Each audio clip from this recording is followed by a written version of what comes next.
What's up, everybody? We are the Channel 135 podcast brought to you by the mighty WesWes Network, brought to you by WesWesNet.com.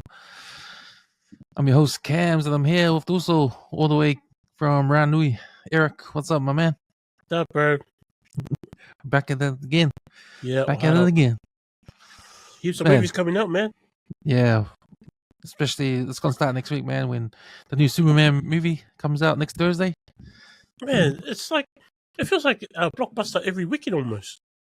Well, it's July, so yes, the summer should be the summer break over there in the States, so all the summer blockbusters are coming out. So Superman next week, and then Jurassic Park comes out, the new Jurassic Park movie. The Fantastic Four a week later, after a couple of weeks after Superman. So yeah, a lot to look forward to in July, man. Yeah, I don't. But now, man, we are here to talk about the Predator film, animated film, that's right now on Disney Plus. You can go find it now. Killer of Killers, which is a sequel to the live action Predator movie Prey that came out in 2022. This is a film that is run by Dan Trachtenberg, who 20th Century Fox have got this guy to see through all the whole Predator franchise. So I guess they sort of rebooted the franchise with Prey, because that's the start of his tenure on the show. So Prey comes out, that was really good, and the only thing I thought about Prey was, man, it should have been at the movies, man. Fuck you! I don't know why they didn't do that. Man, I've watched that. Yeah, Prey. I think I've watched it this year about 4 times. Yeah, Far out. Yeah, we watched it a couple of times too. Like every time I watch Killer of Killers, I always go back to that one. I don't know why. Yeah, man. So yeah, we're going to talk about Killer of Killers in a bit. But firstly, how we always start the podcast, what have you been watching? I stole that segment from the Empty Out the Cup podcast. But yeah, man, what have you been watching this past week, man? I saw me and Capri and Joe watched Karate Kid at the movies. Oh yeah. Was it Karate Kid Legends? Yeah, Karate Kid Legends. And surprisingly, it was pretty good. Is that a reboot or remake or continuation? It's a continuation from Cobra Kai. No, it's from Jackie Chang's one. Actually, it goes back to Karate Kid 2. How Mr. Miyagi was explaining about the origins of Okinawa karate. I didn't think of it much, but after the movie, I was like, whoa, this is not too bad. It's pretty good. Is it good because of the story and the action, or? Yeah, it's really, really fast paced. Is the thing I noticed about it? It was really quick. It was like overdone, and then is that the movie? I was like, oh shit, that was fast. Didn't feel like an hour. So it's a direct sequel to Part 2, Karate Kid Part 2. No, it's kind of it branches off of Jackie Chan's character where he's because he becomes famous in China. I think after that, the one with Jalen Smith. Oh, that's the new Karate Kid. What's it called? That one? Yeah. I forgot that the next Karate Kid or whatever Karate Kid. The next Karate Kid, yeah, because there was one with a girl. Yes. That was the Mr. Miyagi one, eh? Yeah, that was the Mr. Miyagi one. So when that finished, then the Jackie Chang one came out with Will Smith's son, eh?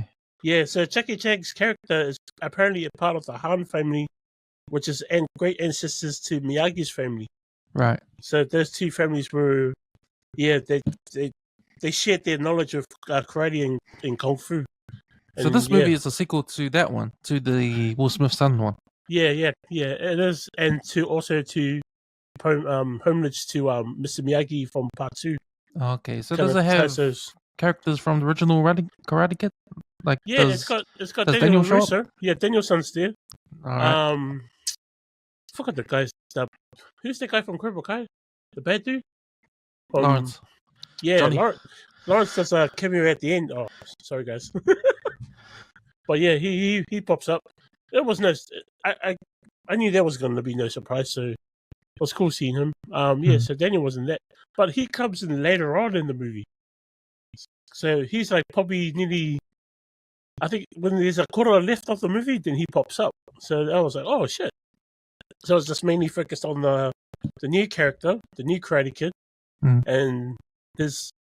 It was almost the same as the first storyline, where the mother and the son go to somewhere new, and then they trying to find a fresh start, but then they have all these other problems that keep on popping up, and the son keeps on getting into trouble, just like Daniel in Seattle, and then he has to put his foot down and do his thing.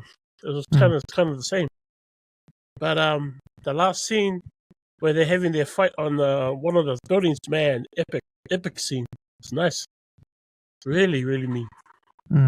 But yeah, no, it's interestingly good. Out of 5, So I'll give it a 3. I reckon it'll be worth watching at home. I think I wish I waited when that came out on like a stream and I watch it then. It would probably be better. Yeah, but it was alright at cinemas. Did you watch anything else? Anything else on streaming? I watched the Upgrade. I think it's an old school 2018 movie.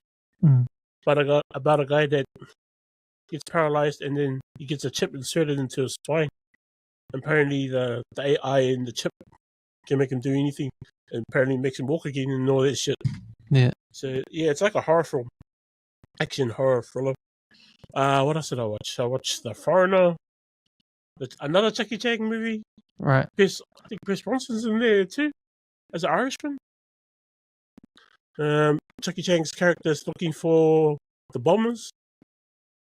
I think the daughter was going to go buy a dress, and the bombers were targeting a higher populated area. They just happened to be there and killed his daughter. So apparently his character in there used to be in the army, so he uses his skills to find out who the bombers were. And yeah, kicks ass. Oh yeah, and I watched Die Hard. I watched Die Hard too. I just finished watching Die Hard. That's for our podcast tomorrow. Gonna do Die Hard on Late Returns Film Review.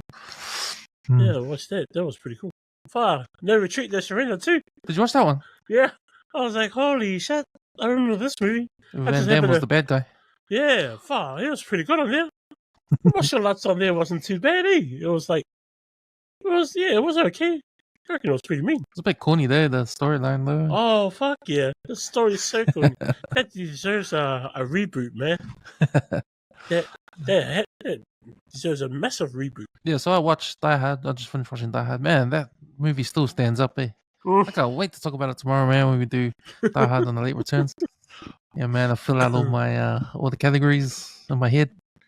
So I'm gonna write them down and it'll be good to chop that up tomorrow. Yeah, but, I have to do mine. I haven't done it yet. What I watched during the week, man, I've been watching The Bear on Disney Plus season 4. Bruh, that is quality fucking stuff, man. Like, because me, man, I love restaurants. I love food. I'm a bit of a foodie. I love exotic foods and fancy foods and the tastes of it all, like, and how it gets made. So, if you're a fan of The Bear, have you been watching it? I think I did watch up to season. Shit, where did I get up to? I think somewhere in season 2. I'm been meaning to get back into it, but it's a pretty onto it show, eh? Yeah, it is onto it. And just the life running a restaurant, it's mean, man. Like, this one's all about their restaurant is under pressure now for because they got a bad review. They've got this bad review, so the owner, there's a financial owner. There's the chef. His name's Khan. Who runs the restaurant, but the person that actually owns the restaurant is not around. He just funds them, but he's giving them the ultimatum that, man, we're losing money, and so if we continue to lose money in the next 2 months, I'm gonna have to shut the restaurant down. So he's put this big ass digital clock, and he brought it into the kitchen and he put it on the bench. I'm gonna leave this clock on. It's got 1,499 hours. And if you guys don't turn this restaurant around, once that clock goes to 0 and you haven't turned this restaurant around, I'm closing it down. So that's the pressure. So they're reminded to do well, to turn it around. The restaurant around. So he doesn't even have the days on the clock. He just got hours. Yeah, it's in hours. Oh so my so gosh. those hours are 2 months, exactly 2 Oh my months. gosh. So they got to turn this restaurant around in 2 months. So yeah, it's about that and just about like how they coping with that Yeah. pressure. That pressure's in the background, but they need to turn things around. So yeah, it's just a cool series, man, and they got cool bits. Every episode focuses on a certain aspect of that journey of trying to turn around their restaurant, and all the guys that he's all the people that he's worked with over the years of his being a professional chef, they're back to help. Like all his old friends, all the old people he used to work with, they come in to help them turn the restaurant around. So it's all about the service, what they do with the service. The service is mean, man. What they do to make the service mean as, like, man, it's awesome, man, when you see it. But man, what impressed me the most about this episode, about this season, is the first scene in episode 1. It's a flashback scene when Calm is talking to his brother, his brother that committed suicide. He's talking to his brother, played by John Bernthal, and Calm gives him this speech because he's trying to convince him to start a restaurant with him, because they're earning that. They at the moment they earned that. At the time they earned a lunch bar selling those beef sandwiches, and the brother was running that. But Calm, he came in and was talking to him, trying to convince him to turn that beef sandwich shop they've got into a fancy restaurant. But the speech he gives him to convince him to turn it into a fancy restaurant, bruh, it was like brilliant and beautiful, and it was an awesome scene, man. And just his speech, man, because how he convinced them was he was telling them the feeling of working in a restaurant, what you do. Because and the line and if I can remember, sort of brought a tear to my eye was he goes, man, when people come to the restaurant to not be alone. People come to a restaurant because they had a bad day, and they come to a restaurant to get cheered up. People have a good day, they all come to a restaurant to celebrate. A restaurant is a place where people come to, not be alone. And he says some other shit, but man, it was so beautiful. It was a touching speech, and it just made me reminded me the reason why I like going to restaurants. It's all about the experience and the service, and it's all about the service. So the people that serve you at the restaurant, they're happy to do that because they like to see the smile on your face. You enjoy yourself eating some nice food, drinking some nice wine, or having a beer, and just enjoying yourself. And the chefs and the people that wait on you, they should be happy because they're giving that experience to you, and you're leaving the restaurant all happy and stuff, and that's enough for the satisfaction. All right.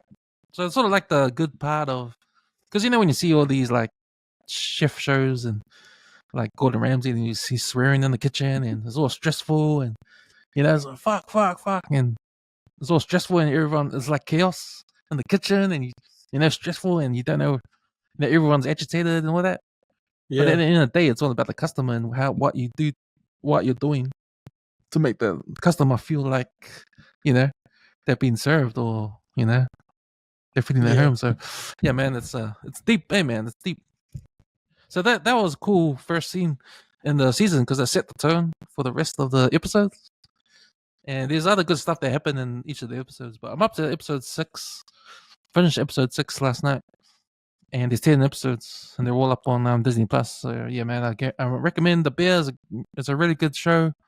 It's a final season, so yeah, the last episode. I read the last episode. It didn't spoil it for me, but I read the last episode. Excellent acting, and it's emotional, and you're gonna love it. So yeah, I can't wait to get to the end. Sure. Yeah, man. Need to finish it. I'm sure I finished season 2, but I'm not quite sure. Yeah. Nah, it's good. It's a good show. We are here to talk about Killer of Killers, the new Predator movie that's on Disney Plus, and it's a cartoon. It's animated. And yeah, man, we're gonna get into some talk on the Predator franchise and the show and how we felt about the show and how good it was. We'll try not to spoil it for you because we'll do the spoilers later on, but we'll warn you guys before we start doing that. But yeah, man, watched Killer of Killers. I gotta say, I heard about it and it was kind of like, oh, okay, I wasn't really feeling a cartoon version of Predator, and I wasn't really expecting how good it was gonna be beforehand. But when I watched it, it was really good. But I want to get your thoughts first, man. What did you think about this animated movie? Man, for me, I didn't care whether it was animated or real life, anything to do with Predator, man. Fuck, I'm down. But I didn't expect this show to be that good, eh? It was really, really good. And I didn't expect it to have Easter eggs in it as well. Paying thing to pray in that as well. So it was really it's a really good anime. I'm surprised they used the Unreal Engine for this. I would have thought they would have went somewhere like Sony in that. Because Sony's animation right now is probably the top at the moment. Like with the likes of that Netflix anime show they had on forgot the name of it. Arcane. That was another good anime as well. But other than that, man, the show was awesome. Some of the scenes were out of it. I think most of the fans of Predator finally got what they were asking for. Like there was some, like I've always wondered what Predator would be like, in different situations. Like for example, in Japan, in the time of the ninja and that kind of stuff, or somewhere in World War I or II, or in even some of the like I remember one with Predator and one of the comic books that I read ages ago, and had Predator in the time of the French War, I think it was, with Napoleon's soldiers. So that stuff like that, far, and they put it in the cartoon, and it's like damn. So yeah, I was keen for the show, and fuck, it didn't let me down. I was on. Man, I got into it in the first 10 minutes, man. But that was coming out of my thoughts of, man, I don't think this is going to be good.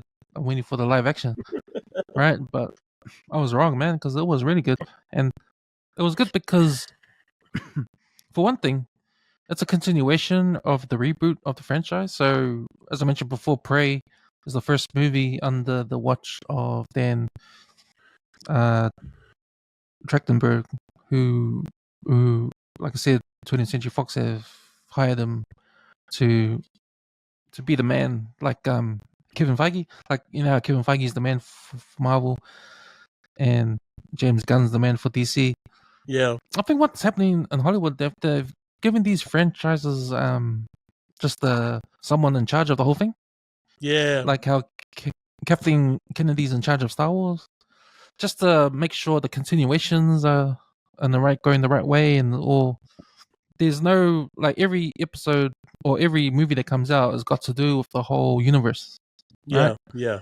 So they don't stray from a different story and all of that. Because if you look at the Predator franchise at the moment, with the Predators, the Robert Rodriguez one, or the Shane Black one, the Predator, what the hell was that? That was off, man. Fuck that. Oh my And then gosh. and then throw in the Aliens versus Predator.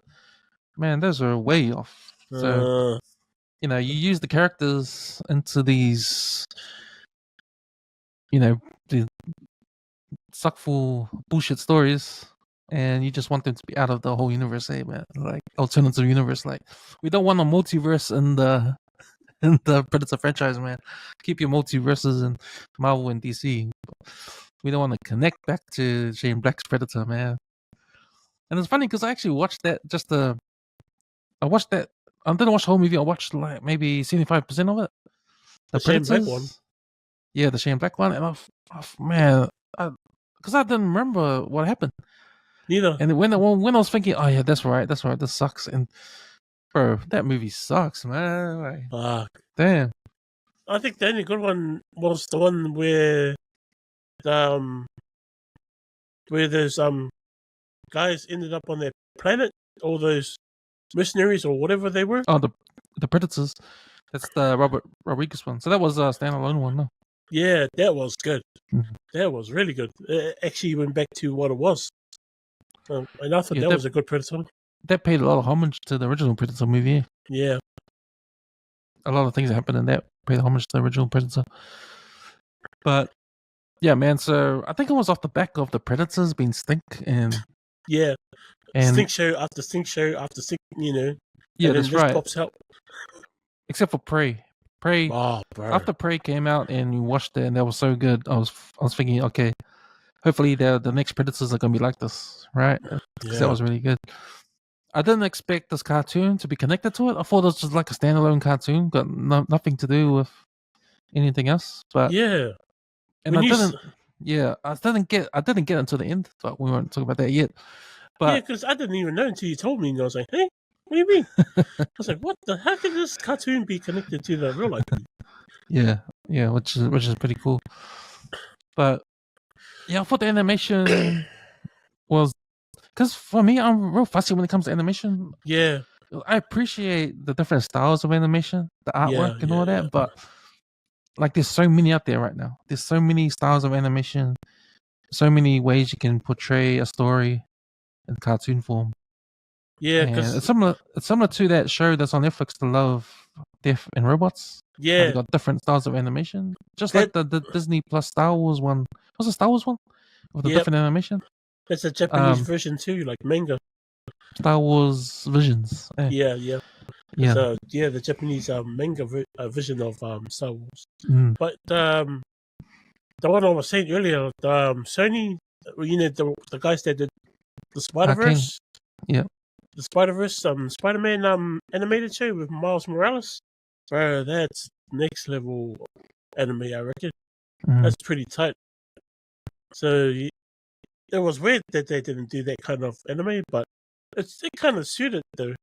With the Predators in it, Mm. it was kind of rugged, sharp, the sharp edges in that, and just the splash of colors kind of suited the Predators. I was like, damn, it works.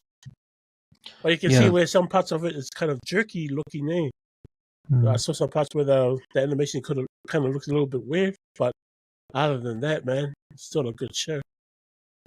Yeah. I liked how the format of it. So it's like an anthology. You got different stories, but yeah, different stories, and you know how what made the Predator franchise real cool in the comic books, especially in the Dark Horse comic books, were the different scenarios you put a Predator in, Yeah, especially in that's what I was trying to timeline, say. human history. Yeah, And what that's what I does was a trying to say. Predator fear in the world of, like you said, Napoleon's world and the French Revolution and all that kind of stuff? Or Yeah, how would Predator fear in World War II? In different parts of human history, yeah, like or the Romans, put them yeah, in where the Romans are. So the Dark Horse comics, a few of them did that. yeah, So it's good to see that come back. And it started with Prey. I think Prey was sort of the first live action film that we saw where a predator comes through in human history. Yeah. yeah. So this cartoon does the same as well. Three And different timelines too, eh? 3 different timelines for 3 different stories, which was pretty cool. I like as far as animation go, it took me a little bit to get used to it Yeah, because even when the predators come out, how they drew the predators, because they look different, they look bigger. yeah. They look Especially the first one. yeah, The he first was one, massive. he was like really, really big. I was He like, was oh man, massive. His dreads were like thin as, so long. he almost looked like the same size as the other one on that bullshit ass Predator movie, where the Predator was almost the size of a building or a Yeah. car or a bus. I can't remember now. But you're right. You had all the aspects of a Predator movie: the violence and the blood and the gore. Yeah, the score was on. Yeah, Like, the score was shit. on. The 3 stories we're talking about. The first one is set in the Vikings days, days of the Vikings. Yeah, Second one's set in Japan during the time of the samurais and that. And the third one's set in World War II. yeah. And with the fighter bombers and that, the airplanes and that. So yeah, we see a predator in each of those different sort of scenarios, which is interesting to watch in the first place. But I thought that the decision to make, because the history of it was, so they made Prey, and they were going to make another live action, which is going to be at the movies, which is called the Predator Badlands. Yeah. Comes out later on this year. That's going to be at the movies, so it's good that they're going to do that. But they talked about a secret project they were going to do. They're going to bring out a secret Predator movie, and people didn't know what it was, and this was it. Killer of Killers, the animation. Ah, okay. So, I thought it was still coming. I thought there was like another Predator movie before Badlands. yeah. But interesting. yeah, I liked it. I liked it because I think the stories were good, and the action too. Even though I find action in live action in cartoon form a bit okay. You gotta actually use your imagination more because obviously you can show things that are hard to do in real life more easier in the cartoon. So, and for me, I'm always thinking of the live action. Yeah. And if it's too cartoonish, then it's gonna be There was a few moments that I'll talk about that put me in a place where you couldn't do that in live action. That wouldn't be convincing. But for in some way, in a cartoon form, anything looks convincing. Yeah. You know what I mean? Yeah. It's just like Dragon Ball Z. Yeah. Something you can't do in real life. But man, the way Predator uses his alien technology in these times of history where there's no bullets, there's only swords and arrows, especially in the medieval days, or even in this case, the Viking days and the samurai. There's no guns or anything, just swords and weapons and that physical weapons. And Predator comes with his laser gun on the shoulder, and like he's using his technology as infrared, his targeting system helmet. He doesn't even hold back either. He goes hardcore. He's just like, oh yeah, fuck you. Nah. Even the law, it's in. They use it to a T. Yeah. In the cartoon, like Predator just comes down for sport. Yeah. So it was pretty cool. They kind of went in a bit deeper on it a little bit. Yeah. Like that's their thing. That's what they do. They travel the galaxy looking for things to kill. Like damn. Yeah, and turn it into a sport. So they come down. They'll find who the best fighter is. Yeah, they'll come down. They'll just stalk a bunch of happenings going on, and if there's a battle, they'll stalk the battle and just see who comes out the best. Then they'll hunt that guy. Yeah, hunt that guy or that thing. Doesn't matter what it is by the looks of it. Yeah, that's right. A bit of some facts here. So one of the voices for the Japanese guy, the voice for him, he was the actual Japanese guy on the Predators movie. Oh, the Yakuza guy. Yeah. Yeah. Oh, so what's his voice? So that actor, he's the voice of the samurai guy in the cartoon. And you're right, the score that comes through the Predator theme. Yeah, like you get the I think the whole theme was in there. There was a few ones like the panicking one, the introduction one, the Predator, like when the Predator's stalking its prey one, all the different scores. It was all in this anime. I was like, wow. It kind of felt like the old school movie, Predator movie. Sweet, man. Should we get into the spoilers? Yep, might as well. So, if you guys haven't seen Killer of Killers yet, I suggest stop this podcast, go on Disney Plus and find it there. Predator Killer of Killers, have a watch. Then come back and listen to us. We're gonna break it down and spoil it for you guys right now. Should I do a plot thing? A recap or a synopsis? It's pretty long. Maybe not. Yeah. But man, let's talk about the first story. The first story. So it's called The Shield. And it's set in the year 841. Fuck. We see a Viking warrior called Ursa and her son, Anders. And she leads Anders and her men into battle because she seeks revenge, for the person that killed her father. Yeah, Hmm. it reminded me of the Viking show. We start that episode. Well, we start that story with them on the Viking boat, and there's that scene with all the arrows come. Yeah, But that was cool, man. I don't. That was cool. She gets her shield, blocks the arrows over her son. This episode is called the shield, and it's probably to do with obviously the shield she has, which is pretty cool. Pretty cool weapon. It's broken, but she uses like the sharp edges like a Yeah, knife. yeah, Mm. chopping body. I don't know how that works, but it's chopping heads off and shit. So Yeah. I was like, huh, how's that working? But yeah, it's anime, so gotta go with it. So they get through the first wave of arrows, and they battle the army that's on the beach, and they win. They beat it. They beat the army, but then they capture someone, and they tie him up to the tree. Remember? Ah, yes, And yes. this is the brutal part, because she gets an axe and chops his legs off, Chops them in half. Oh no, yes, you're torture right. him. Chop torture the him. legs. To torture Chop one him, of his legs. Yeah. and tells the son to he has to do it, and the son doesn't do it, Yep. And then she ends. Oh, he goes, oh, just give me a quick end, and she says, well, your friends are more luckier than you because they're already dead. Yeah, that's right. Yeah, and then she chops them in half, and Yeah, right 'cause the then I'm son thinking, all the blood, all the gore. I was thinking, oh man, this is gonna be bloody going hard out there. Yep, there's pretty much those first couple of scenes were pretty hard out, and especially Yeah. her whole team just they just fully go in there and bloody everybody. Typical of Vikings. But that there's another battle in front of the place where the guy that killed her dad is. The choreography for that fight scene When she enters the the campsite. when she enters that building where the guy is that she has to kill. The camera's following her. She's making her way to the doors, and the shield is stuck on the door.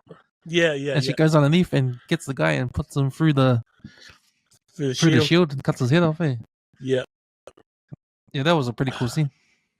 Yeah. All those fight scenes were pretty mean. Yeah. And all the while, his predator, he's there and he's watching, and he follows them into the building. And Zoran shows up. That's the bad guy. His name's Zoran. And Ursa, she says, "Do you remember me? Do you remember me?" And the guy, he doesn't at first. Yeah, I think he does, but he's just like, whatever. He doesn't want to. I don't think he wants to give her the satisfaction. Yeah, that's right. And then Anders, the son, cuts his head off. And that's when Predator jumps in, Yeah, he pretty much just walks in by the looks of it, Yeah. Because you see the footprints in that, and he's like following their track of blood. Mm. He's like watching these guys. Whoa, these guys killed all these men. And it's like, man, they'll be good to fight. He just walks in there and, yeah, come on, dude. Like, holy shit. And he's got a weapon I haven't seen a Predator have, like a supersonic thing. It's like a shield as well, but it bursts off like a force blast sort of thing. Yeah, it's like a shockwave type of. Yeah, shockwave, and it's round too. It's not like the shape of the shield. Yeah, it kind of pops out, and then it just sends off that kind of wave. Yeah, that's right. So I haven't seen the Predator have that weapon before. So that's a new weapon introduced today. Yeah. For the Predator. Anyway, he comes in and kills all of the last men that Ursula has, and throws her outside along with the son, and she falls down into like the ice where the lake which is iced up, and then she has her last battle with the Predator down there, and then she sort of uses.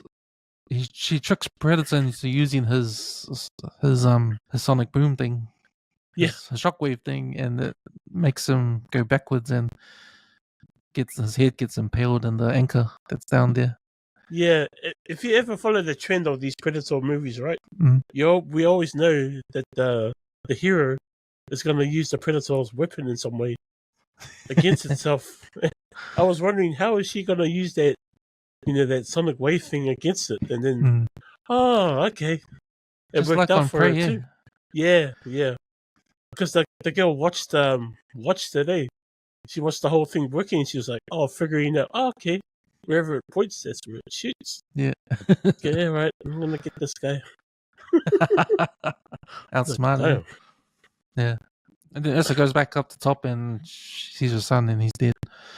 And then we go to a scene where she's sitting down and there's a guy to her back to her. They're sort of like in the ship bay. And Yeah, automatically I'm thinking, hey, what's going on? yeah. I was like, because you know how she came and she saw the sun, and did you see her face? Like the painting on her face was gone.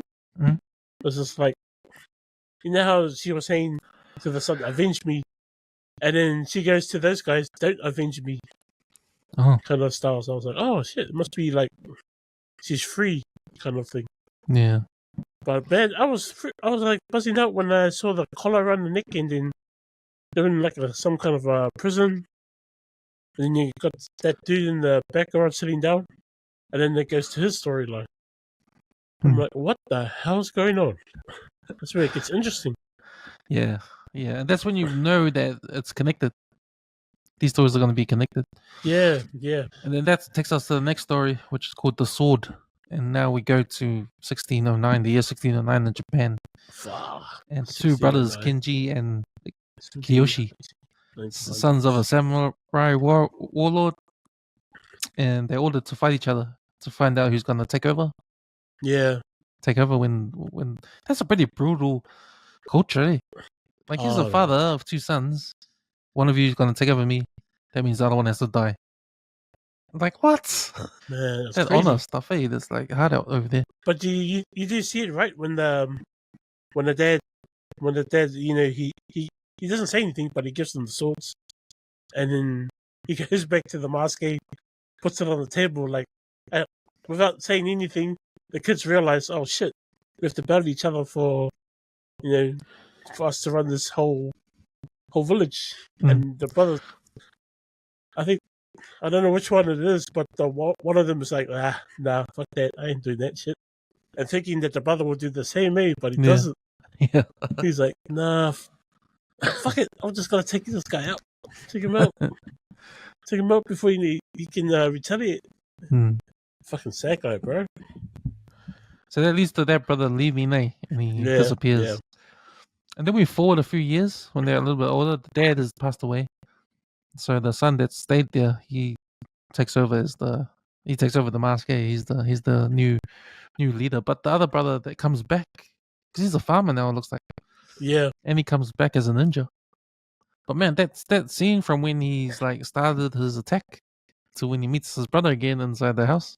Yeah, that's a cool scene, man. Like that's a hard out what ninjas do, eh? When they try to infiltrate the fortress. Yeah. So he's doing his business, eh? He shoots the first guard with he's hiding in the log that's floating in the water. Shoots the first guard. But I like the part when he goes to the tower and he sort of kills all those guards that are up there, but he's doing it in a way he has to be silent so he doesn't get any attention. He does the best he can to make sure he doesn't get hurt, eh? Yeah. It's quick up too how he's doing all of it. Did you notice the predator in front of him? No. There was a scene where he's watching the guys going across in the tower, and the predator's right in front of him, like looking at him. Hey.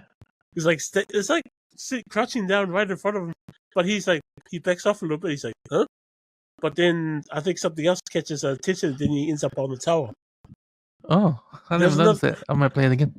There was another scene too where he's like, just as before he comes in, because the predator's watching them do all the stuff and take that guy out, and then I think he goes towards him, and the party's going up the wall, and he's right there. The predator's right there, like just watching him going up the wall.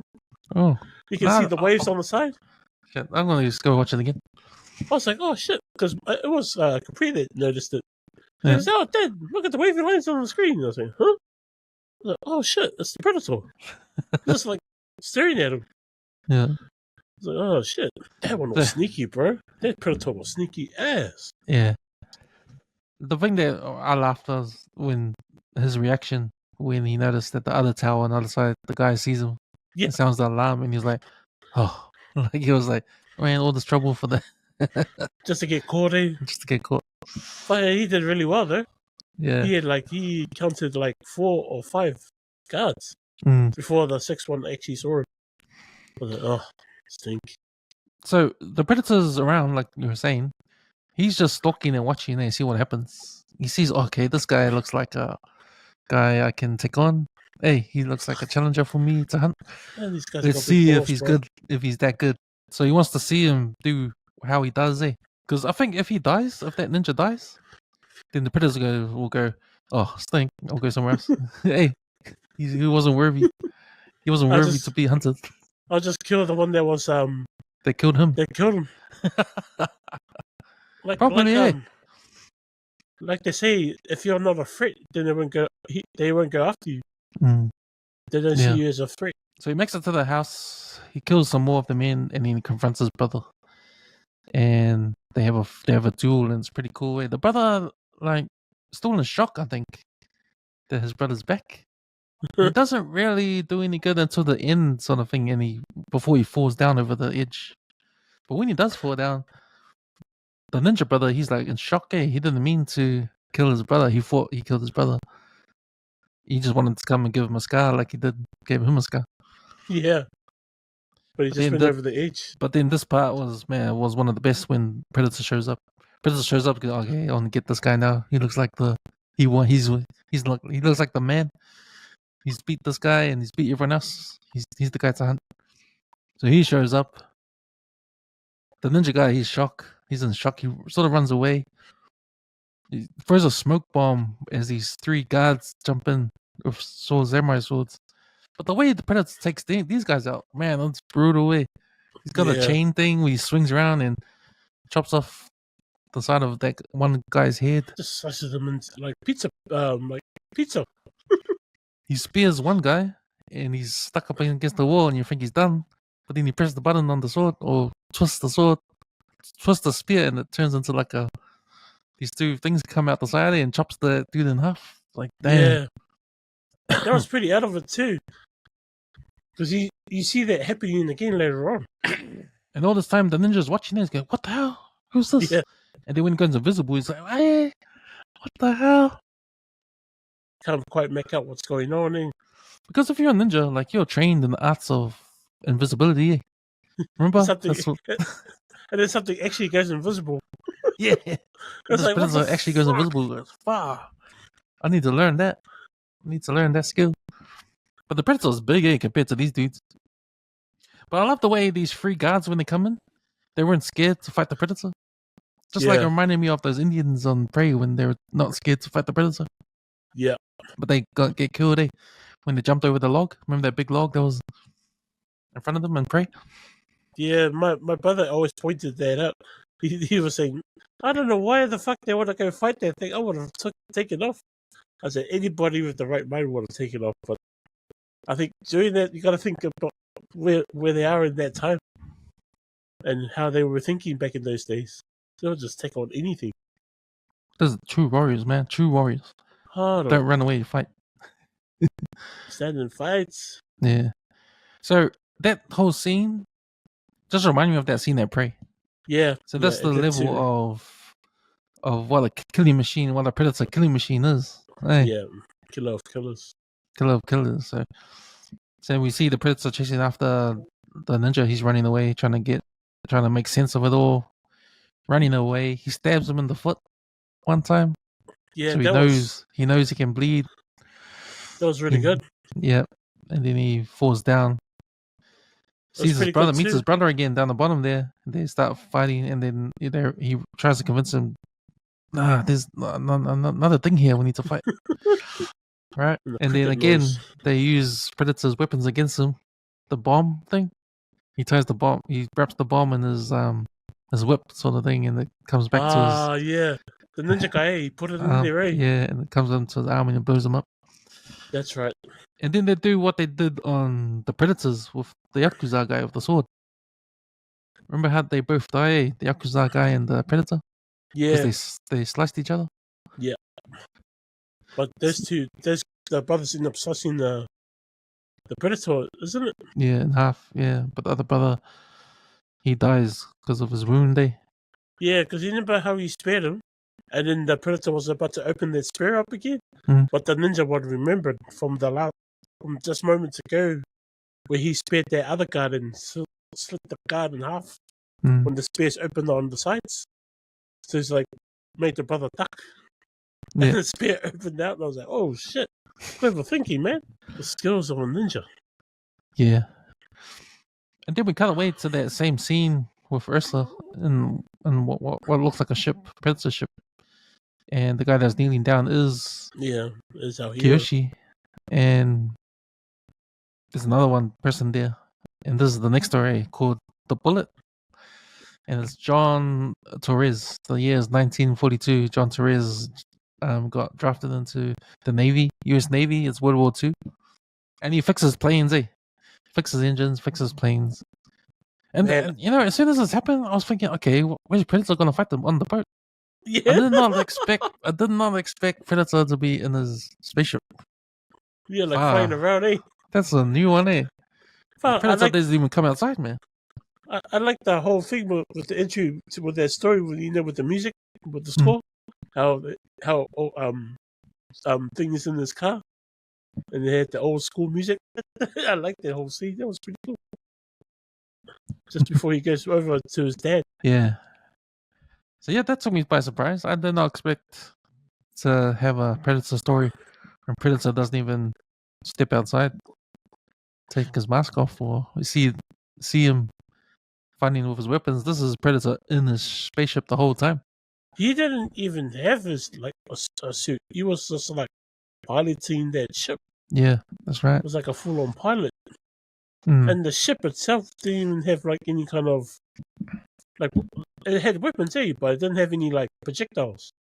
It had like rocket launchers that like spears kind of attached to chains. I was like, hey, they only went after the engines, which was interesting. I was like, oh shit, keep that in the memory banks. Yeah, I was thinking, okay, what's the sport here? Because how easy can this be? All you gotta do, Predator, is to cloak your ship and just go around, just shoot everything. No one will know you're there.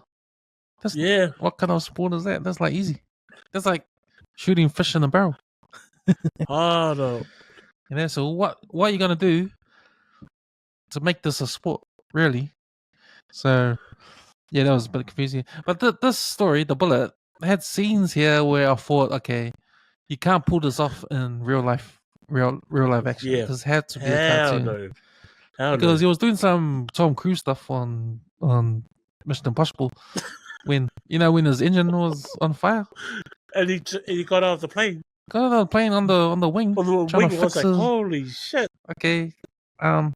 Just a bit of a stretch. Bullshit, but it's a cartoon, so you can't forgive it for some reason, because it's a cartoon. And that's what I noticed. Right? If this was real life action, fuck this bullshit, man. Like, no way. But this is a cartoon, it's forgivable. That's gonna be weird.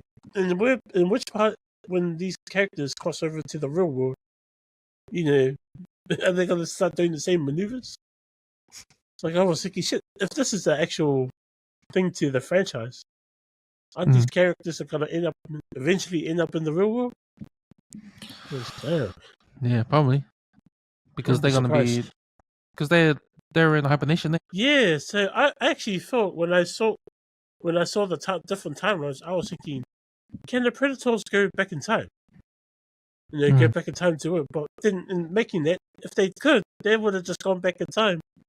If they couldn't beat that person, go back how many times until they beat that person? Truly. So I was like, nah, so they can't go back in time. I was like, oh. And then when they showed them, like, especially Ursula, when she woke up inside their box, I was like, oh, like, how those guys go into cryo sleep, and then they travel in space, like on aliens kind of thing. It's the same thing. So I was like, oh shit. So this Predator and aliens, there's a connection there. The technology is kind of the same. So Prometheus might be a part of this world too, right? Well, you saw in the Badlands trailer, they've got the android from the Wayland Corporation. Yeah. And it looks like similar to the same android there was on Prometheus. Yeah. So I was like, shit, damn. Yeah, that was that. That when he was walking on the wing, that was pretty bullshit. But it was forgivable because it's a cartoon. The other scene was when he was flying the plane through the town and he was on the side. Yeah, that was on the ankle. See, like, if you saw that in live bullshit. action, you'll be like, "Oh, fuck, this Holy movie's eats." Yeah. But because it's a cartoon, like I said, you'll forgive. It's a forgivable way. Yeah. So I reckon cartoons, there's with animation, you can get away with a lot of bullshit. Yeah. You can get away with a lot of bullshit. I'm just glad the bullshit wasn't too far out of reach. Because if he did some other bullshit, like where he went under the bridge or some other bullshit, I would have went, nah, come on, man. Not too much bullshit, bro. Just enough. Another cool scene was when he thinks he's beaten the predator because the ship's underwater, and it slowly the camera pans out and see the predator ship slowly come up from behind. I thought that was bad. That was a mean scene, eh? And it was out of it too because the bloody thing had its whole front all gone. And man, the guy was chugging up water. It was like, and his cockpit was all open and stuff, so he would have been in the water. I was like, fuck, this guy stinks. It's like, shit. Yeah. So how did he smash it? He used its chain thing. Yeah, the chain thing he shot at it, eh? Yeah. Made the plane go back, make the engine go back to it. Fuck, that was funny. I was like, fucking clever, bro. Yeah. And then he shows up in the spaceship, and all three of them are there, right? We got Torres, Kenji, and Ursa in the ship. And they go to like a coliseum in another planet. It looks like the Predator's planet. Yeah. And then we get introduced to the head Predator, the big dog, eh? Long ass dreads, thick ass, long ass dreads. What do they call that Predator? Is that the Grendel King? Grendel King. Yeah. Is that the same one that gave the gun to Danny Glover's character? I don't know. It doesn't the gun look shows like up it, again. The gun shows up again, eh? Yeah, that's weird.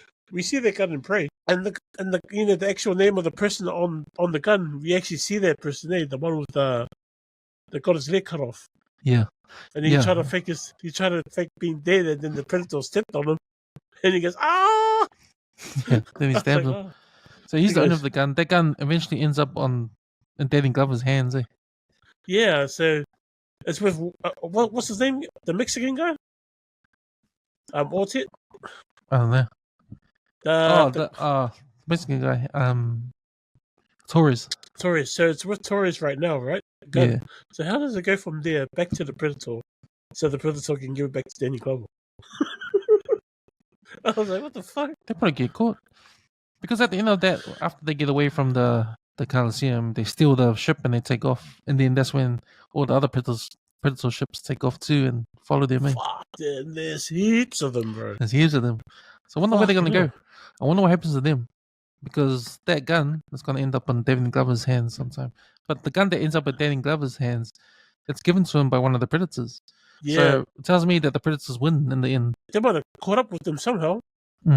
But I wonder if that's the same planet that's going to feature Badlands. We'll see. Because if it is, did you see the big skeleton that they were on top of? Is that the thing that the Predator's going to hunt? Fuck, that's huge. Like, holy it seems shit. to me from reading the previews and that the main actor or the main hero is a predator, and other predators are after him. This predator. That's what the story's about. It's about a predator and all the other predators hunting this predator. Yeah, because you see the other predator they killed. Yeah. Before the guys entered the Colosseum, he had the same neck thing on his head. And then that king guy blew his head off. That's right. They used him as an example to show those other guys, this is what happens. Good luck. So you're right, man. There's a lot of lore coming on in this cutscene. Hard on. So what did you pick up? Yeah, I think it must be like humans. You know how you have white people and black people? I think it might be the same in this for the Predators. It must be one different race to another. and one race has been like terminated, Hmm. and the other one is one race is conquering, and the other one is being subjected to being slaves or something, and those ones are trying to fight back somehow. That's what I was getting. So they killed their first one in Badlands. Now they're chasing that one. I don't know if that's why the predators end up helping the humans. Hmm. Maybe, I don't know. But it's interesting. There, I was like, wow, right. The king was a bit holding back a little bit, eh? A little bit there where he was fighting those guys, and then when they start pulling, when they start going out with their punches, he ends up going, oh yeah, fuck yous. Then he went all out. The Prince of Badlands comes out in November.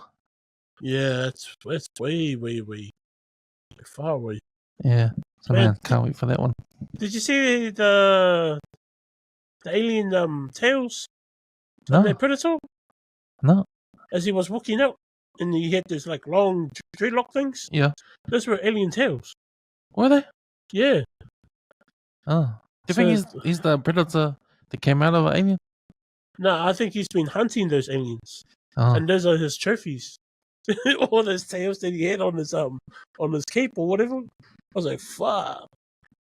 He must have killed how many like alien mothers or alien queens. So, if we had a Leonardo DiCaprio pointing scene, it would have been the gun, the Danny Glover gun, and the other one will be right at the end when we see the Indian girl that's on prey in the cryogenic chamber. Yeah, I was like, holy shit! So they did take her. Yeah, but you remember in the end of Prey, the drawings, they showed the predators come back. So that was the time when they grabbed her, right? Yeah. I thought that was funny, that scene. You know how they call the little girl runs over and she's like telling the village, "Oh, she's back." The person's back from hunting. Yeah. And she comes with the predator's head.